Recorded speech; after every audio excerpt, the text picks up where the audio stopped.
Karong buntaga mga kapuso sa spotlight hisgutanta kining training discipline nga parkour nganong gihulagway kini nga risgo delikado apan kulbahinam pag-ayo. Makauban nato karong buntaga panguni siya sa parkour group mga enthusiasts dinhi sa Subo si Sir Efraim Bacaltos.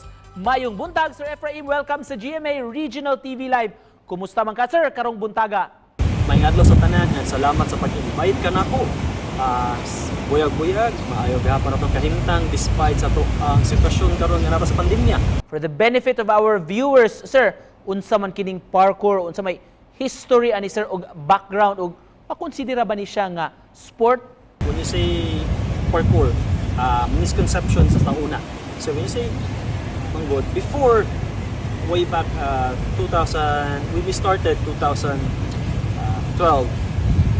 ang approach ani is we gather our community sugod sa Bilyana.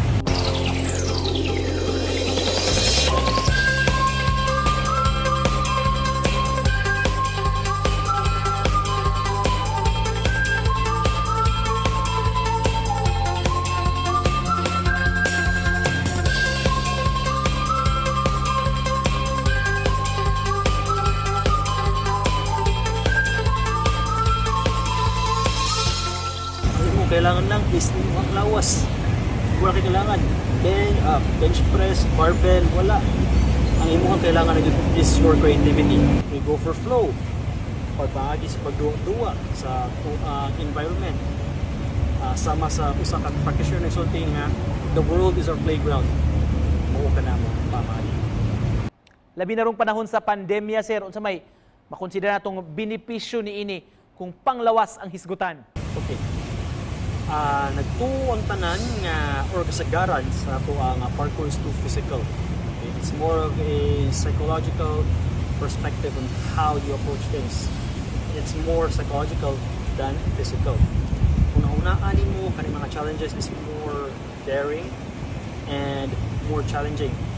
Pero as a practitioner, it's more mental. Now, ngano naka-link ko aning mental and psychological sa itong panahon sa pandemya. Karon nata kani nga sitwasyon nato karon kahimtan nato karon nga sa pandemya is more psychological. Kapoy, stress, usaon wala ka kibaw sa mga sumusunod. Ang pamaagi sa parkour is flow. Flow of life, padayon gapon. Maski nata sa kwarto o na isolate ta, i-quarantine ta, padayon gapon atong kinabuhi, padayon gapon training. Kung parkour man good, nara sa kwarto, pwede ka makabuto training gapon. Dili limited. Dili limited ang parkour sa gawas. Pwede ka mag-ground, ano may gitawag nga ground training or quadrupedal or animal movement. Maski kwarto, daghan ta pwede mabuhat. Ground movement, use your arms, use your legs on the ground, push-ups, squats. It's unlimited. Alright, isip panapos Sir Efraim unsay mensahe nga gusto nimong ipaambit sa atong mga viewers sa rong buntaga? May adlaw sa tanan at salamat sa pag-invite ka nako. Buyag-buyag, maayo gihapon atong kahimtang despite sa ang sitwasyon karon nga napa sa pandemya. Maayo gihapon atong kahimtang. And with that, daghan kay salamat sir sa pag-uban kanamo karong buntaga, pagpaambit sa istorya ninyo mga parkour enthusiasts dinhi sa Sugbo ilang pangu mga kapuso, Sir Efraim Bacaltos. Daghang salamat sir.